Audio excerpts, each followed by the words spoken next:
a while. That I have a dirt business and I'm telling people how to make their own dirt. What can I say? We just want people to be successful. That's a thumbnail image.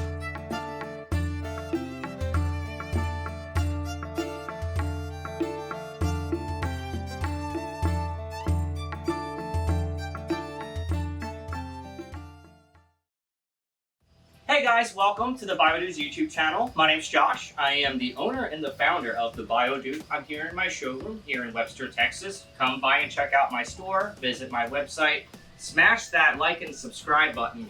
And today I'm going to show you guys how I like to put together a bioactive vivarium for a gargoyle gecko. Now, I love gargoyle geckos. They're in the same type of family as crested geckos. They have little sticky feet. They do have the lamella at the end of their tail, and they get their name Gargoyle Geckos because of the unique crown that's on their skull. A lot of the very first imports were completely gray. But now, from the efforts of captive breeding, you can find these beautiful lizards in all colors. Orange, red, yellow, a little bit of black, a little bit of gray, a little bit of white. Each one is so unique compared to the others, and they make excellent terrarium subjects. Now this guy, he was actually captive bred by one of my animal caretakers here at the Biodude. And this 12 by 12 by 18, this is an adequate size up to a juvenile to a small adult. An 18-24 would also work more comfortably for an adult. But since this guy is a juvie, and since we're gonna be getting him into a new home, a 12 by 12 by 18 is exactly what we're gonna use for this guy. Now I'm gonna put this guy back in here. Okay, let's get building. So like I said, I got a 12 by 12 by 18 Exoterra in front of me. Here I have a 6-inch glow and grow Biodude LED with the LED adapter attached right here. I love the 6-inch LEDs. They do work extremely well for this tank size. And you can also use 2 of them for an 18-24 or go with my Biodude 16, and you can find them in the glow and grow here and the Biodude glow and grow adapter that you can use with the LED props. As you can see, the LED props do work for the 6, but they're mainly designed for the 16-inch and 22-inch size LED. Now, for this habitat, I have a very awesome design that I've been working on that I'm really excited to share with you guys. So the first thing I'm gonna do, enable for me to build, I am going to remove the light, and I'm actually gonna build from the top down, like so. So, first thing I'm gonna do is I'm gonna remove my birch wood. Now, I am deciding to use birch wood as my main piece to make this habitat pop, and I'm gonna show you guys why. Isopods love this stuff because its bark is very thin and it tears, and boy, do the larger isopods relish this stuff, as does the smaller. And it creates a very good climbing surface for these guys. And what's nice, his color scheme is gonna blend perfectly in with this birch, make him feel more comfortable and at home in his habitat. And I tell you all, the whole point of keeping reptiles is to make them feel as if they're living in the wild, because they are wild animals at heart, and it's our responsibility as keepers to nurture those natural instincts, and a bioactive terrarium really helps with that. So the first thing that we're gonna do is we're gonna get down our bioactive layering system. We're gonna be using our drainage layer, which is our hydro grow. On top of that, a soil screen protector with terra fauna, sphagnum moss, a leaf litter mixed in, and then of course our soil inoculant BioShot with our cleanup crew. Let's get rock and rolling with that. Okay, so first I'm going to take my Hydro Grow version 1. Now you can also use other types of drainage layer. You can use things like clay pebbles, mica, rocks, lava rock, pumice rock, really whatever you want to use. And we offer so many different drainage layer options on my website, thebiodegradables.com. Because it is a tropical setup, but it isn't going to have a constantly very, very high humidity, because like crested geckos, these guys like to have spikes throughout the day. I am going to be utilizing a drainage layer that is about 1 inch deep. Now, I don't expect the water level to ever surpass this drainage layer going into my soil. Next, we're gonna take our soil screen protector, which is cut screen, and I'm gonna put that right down here. Okay, nice and flat, so that way it's even right on the inside. Okay. Next thing we're gonna do is we're gonna grab some substrate. So here I'm using my Terra Fauna. I love my Terra Fauna because it's gonna retain humidity a little bit better than a Terra Flora, which is gonna help create those different microclimates throughout the day in the form of huge humidity spikes with how it does retain a little bit more water, but it is also going to drain effectively. It does have a lot of various hardwoods in it, which are essential for your populations with your springtails and your isopods, as well as working with your BioShot or whatever fungal inoculant you want to use to help reinforce your different microbiologic processes. So here's my BioShot. Essentially, it is organic insect-based fertilizer with different strains of mycorrhizae. From there, we're going to take a little bit of spag. And I always get the spag so that way it's wet but not dripping like so. And what I'm going to do is I'm just going to put a light layer right on the top. Now, there's a whole bunch of different spag mosses out there. You just want to make sure that the stuff that you're getting, it's either Chilean, Peruvian, or New Zealand, and that it is in fact has been cleaned and it's free of any of the sharp sticker burrs or any trash or anything like that. Okay, so I'm not using a lot, but just because it's gonna be a more slightly humid environment, I am gonna just do a light layer right on the top. Now, I do not recommend just doing a layer of spag on the top right like this, because what that's going to do is cause a hindrance to your airflow from the top of the soil to the bottom. That's why I always say to thoroughly mix. Next, we have some of our cacao leaf litter. This is the leaf litter that we get directly from Colombia, and it is already boiled and good to go for your habitat. So what I'm going to do is I'm going to take some of these leaves and I'm going to shred them up.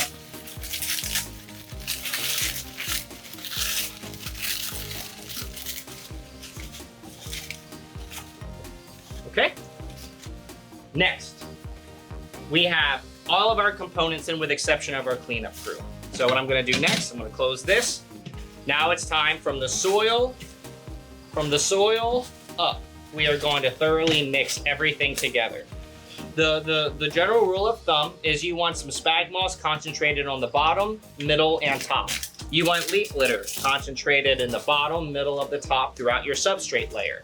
This allows your drainage layer to function in the way that we want it to, as well as ensuring that we provide enough organic nutrition as it breaks down for your cleanup crew and your other microbiological processes within.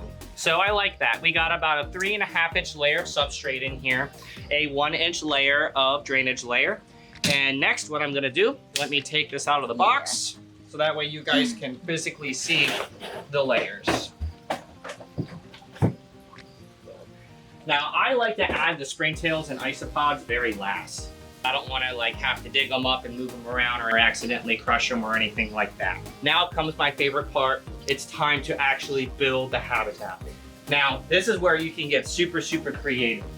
So like I told you guys, I am utilizing the birch and I'm going to be doing it in a way like so. So this is going to go here in the middle. And then this is going to stand straight up. Okay, and then this is going to stand straight up like this. Now, I do have a plan to keep these secured in place, which I'm going to show you guys in just a minute. But now that I know that both of these are going to be here like this, now I know what else I'm going to want to do. The first thing that I am going to do, though, is I'm going to get some plants put in here. So the first plant that I have that I want to get in here, this is a pothos plant. I love the marble queens because A, they have that nice variegation to them, and B, a lot of them, they like to take their little bodies and curl up within these leaves or get within these stalks to make themselves feel camouflaged if they want to go towards the forest floor. So what I'm going to do, now I really like the pothos because it is extremely hardy. It is an extremely hardy plant and it looks really, really nice. And I'm gonna put this right here in the middle, like so. Now, pothos is a beginner plant, guys. If my dad can keep a pothos alive, so can you. So I like how that's concentrated more in the middle, and I do like how that looks. And then when this is fixed like this, standing up, it's really gonna pop. So the next part that I want to do is have a little bit of back cover. That's going to take up some of the blind spots. Before I do that though, I do want to make sure that I have a cork tube in here. Now the cork tube is really important because these guys also really like to be able to get in these tubes to feel comfortable. So what I'm going to do is I'm just going to take this tube, I'm going to put it right like this. Yeah, okay. So I know I'm going to put that right there. So next I do have this bad boy right here. Okay, so we got this. Yeah, I'm gonna put this right in the back corner. Again, these are all beginner plants, guys. I want your experience to be as easy as possible. If you are looking for more an advanced type of plants, feel free to reach out to us as far as what that looks like, and we can give you some recommendations. But this is gonna be a really good start, and this plant is gonna need pruned, guys. It's gonna grow pretty quickly, which means as it continues to grow, you might need to do a little bit of trimming. But the purpose is you want your vivarium for these guys to be a little crowded. You want them to feel like they are in their natural state in the woods, like so. Now, the next thing I'm gonna do is I'm gonna show you guys the trick on how I keep my birch in place. Then I will continue the build. So, as you can see right here, we have the nice screen top. So what I'm gonna do is I'm gonna get my birch exactly where I want it. Like so. Okay, I like how that's standing straight up like that. I got a special screw here that has the widened head, and I'm gonna go right like this.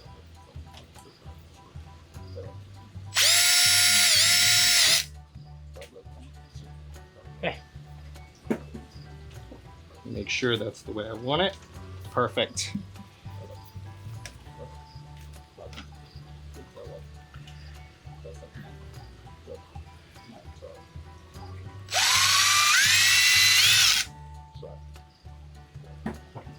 Okay. Make sure, yep, that is securely in place. Okay, so next I gotta do is I'm gonna adjust this plant back here just a little bit. Make sure it's exactly the way I want it, and it is. Got my tube right there. Now the pothos is a little obscured, and that's okay, guys. It's gonna grow out from here, it's gonna grow out from here, and it's gonna grow out from here. Simple, yet elegant in my opinion. Next I have some beautiful bromeliads. Guys, for tropical animals, crested geckos, gargoyle geckos, dart frogs, just to name a few, these are amazing to have in those habitats because they grow so well. And what's really good about bromeliads is they provide opportunity zones. So these are called axils in between here. Now, when the axils fill up with water, it creates an opportunity for drinking. It can help increase the humidity. As long as you make sure that your bromeliads have airflow and you make sure that they get watered frequently, they will thrive in your habitat. So I'm gonna take this right here. So what I'm gonna do is I'm gonna take a little bit of spag, like so. You can see the root base on this bromeliad is completely exposed. I'm gonna take the spag and I'm gonna wrap it around that root base right like this. So you guys see what I did there? Okay, next, I'm gonna take the portion that's sticking out, which is this end here. I'm gonna put it, boom, bromeliad number 1. Let me put lighting on top of here really quick and let's see if I like how that looks. I like that a lot. I think one more bromeliad needs to go up here, like this guy, potentially going like this. Here I think is a good option. So what I'm going to do is I'm going to take my bromeliad mounting clips, which you can see right here. Okay. If you sell these by the 5-pack, it's a great little tool to be able to utilize in your habitat. So what I'm gonna do, I got this bromeliad here and I got a drill bit. You can see the drill bit is slightly wider than the base of this bromeliad. I want to put this bad boy right here, going and standing up right like that. So what I'm gonna do, I'm gonna take my drill, and I'm gonna drill right like this. Without.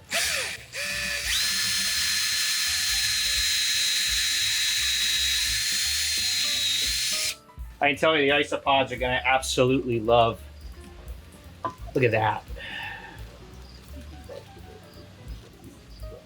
There it is. Okay. So actually, I didn't even need the clip. I'm gonna put a little bit of the moss right here around the base, just to help with humidity retention.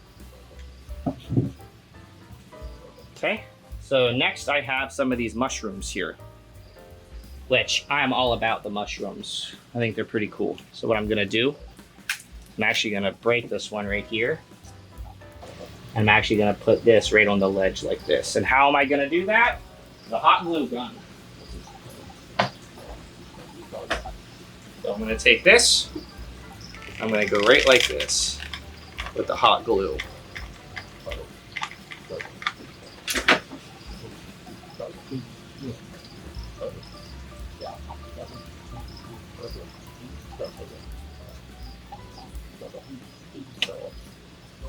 The hot glue is completely safe, guys. You just need to make sure it is 150% dry.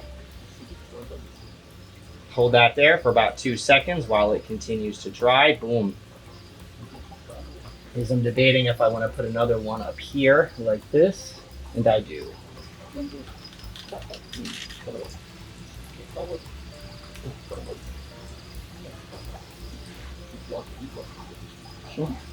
And once this is here and stuck, one more piece.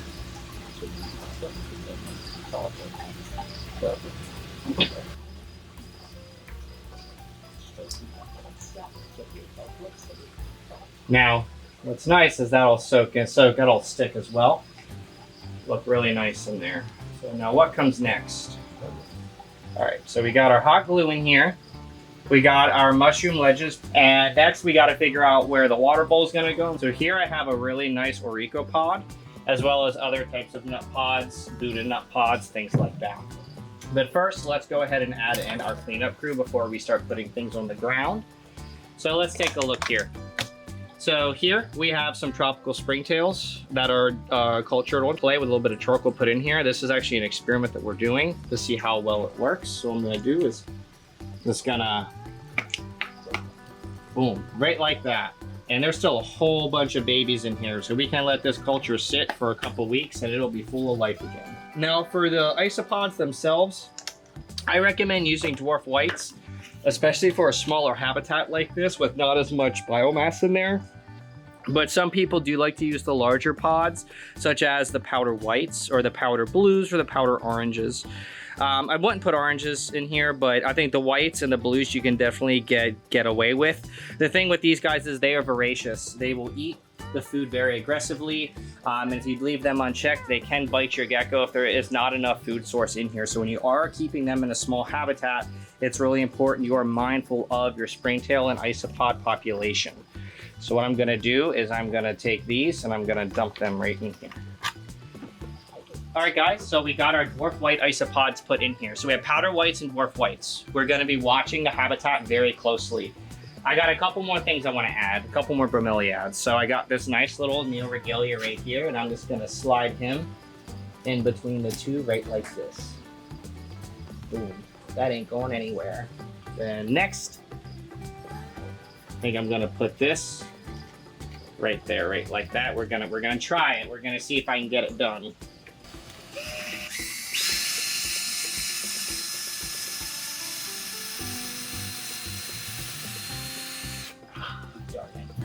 That's okay. Get that, put it back in here.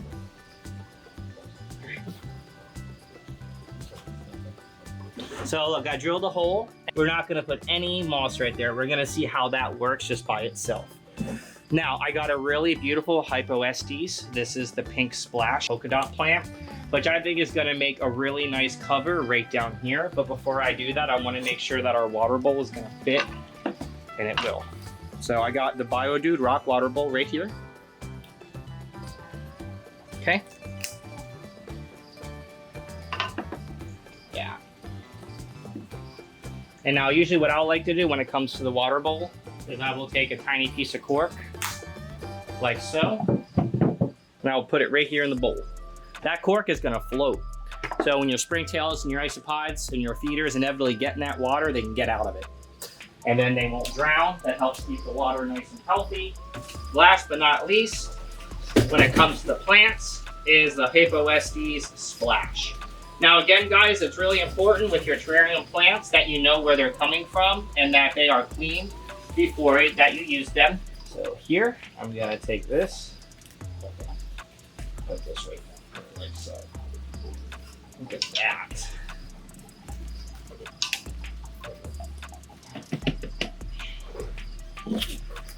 I love that. Okay, we got some assorted leaf litter right here. And our isopods are crawling all over the place. I love that. I love how that looks. What I'm gonna do is I'm gonna take just a little bit more moss. And I'm actually just gonna put some right here. So in the event when this stuff comes back alive, it's gonna look lush and green and beautiful. The only other thing that I have here that I wanna put in here as far as decor is determined is my lizard ledge. Now the Biodegradables lizard ledge, we're actually working on getting more colors, but we use a super duper strong magnet that comes in 2 different pieces. And what I'm gonna do is I'm gonna put this here like so. Now we obviously don't want it up that high, but we can go put it down sideways and then over, right like that, boom. There's our lizard ledge, good to go. Perfect little ledge for the Pangea, for whatever it is that we are going to need. We have a really, really solid little terrarium here for a Gargoyle Gecko. We have the HydroGrow version 1 drainage layer with the soil screen protector. We have the Biodude Terrafauna bioactive substrate, incorporated with BioShot, dwarf white isopods, powder white isopods, which we're going to pay very close attention to that population density on both, and make sure we always have enough biodegradables, which is in the form of sphagnum moss and leaf litter. Then we have birch branching with a cork tube with 4 different assorted Neoregalia bromeliads, a pothos, and a pink polka dot plant, as well as various mushrooms and a 6-inch glow and grow LED. Overall, I think this habitat looks really, really nice. So now let's go into some of the other extracurricular things we're going to be doing for our Gargoyle Gecko. First is UVB. We always provide these guys UVB, especially because they are crepuscular, which means these guys are in a light Ferguson zone, but they still need UVB. So we like using the Arcadia T5 Shade Dweller Arboreal, and how we're going to do that is we have our glow and grow right in the middle. And then towards the very front, that's where our Pro T5 UVB is going to be, directly in front of the glow and grow fixture. From there, we're going to be utilizing a couple different tools, and there's a couple ways for you to go about this. Because it is such a small habitat, and because these geckos do like a hot spot, I recommend using a small ceramic heat dome, such as the ZoomMed Nano fixture, or if you want to get something bigger, like the 5.5-inch reflective dome that we sell by Arcadia, or the Glow Light by Exoterra, they all work great. And then we are using a 40-watt nano basking spot lamp. If you are not using the nano, I would recommend starting with a 25-watt incandescent bulb or halogen bulb and see how that works for you. Now, I want the hotspot to be somewhat far away from the plants, but still enough there, so that way he can bask. Which means I'm going to be putting that right here on the left side, which is going to be concentrating right around here. Which means it's going to be avoiding the bromeliad, it's going to be avoiding a lot of these other extracurricular plants. So then we have our nano heat bulb right there. Now to regulate our temperature, there's 2 different ways you can do it. The one way is using a thermometer hygrometer with a probe. So this is Biodude's version. You can literally move the probe around to give yourself accurate humidity and temperature readings. Or if you want to spend a little bit more money, there is also the thermostats. Now you would plug this nano light directly into the thermostat, set your hotspot to whatever you want it to be, and then put your probe where the hotspot is, and boom, you have a set temperature. Then all you really need to worry about is humidity. Next step is demisted. Let's do it.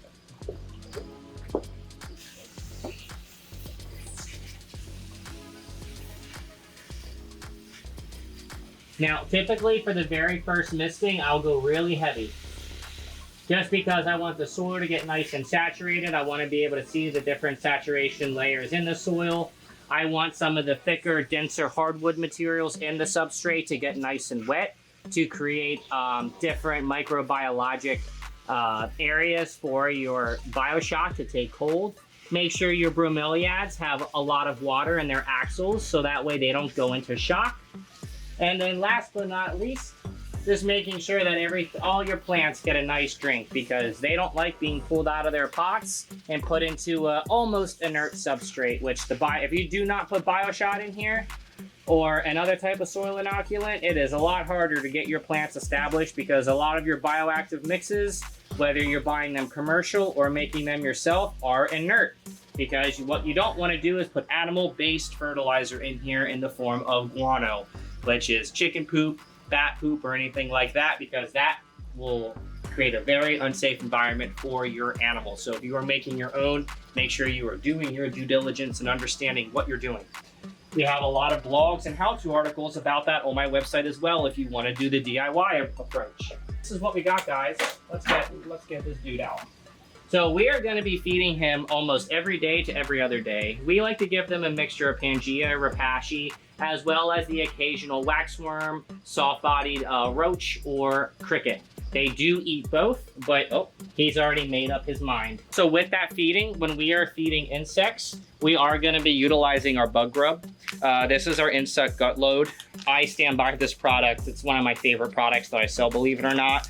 And we do offer this on our website in 4-ounce and 16-ounce sizes. But gut loading is just as important as dusting with calcium and a multivitamin. We like using Rapashi Calcium Plus and Rapashi Supervite for our vitamins and calcium. And since we are providing UVB, it's really important that you use the correct type of calcium that does not have D3 in it. Other than that, I really hope you guys enjoyed this video for the Gargoyle Gecko. If you want to see this terrarium, it's actually going to be on display here at the Biodude Houston at my point of sale.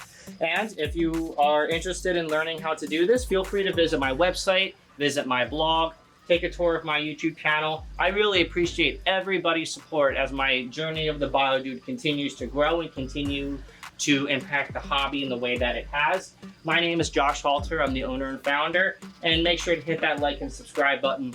The dude abides.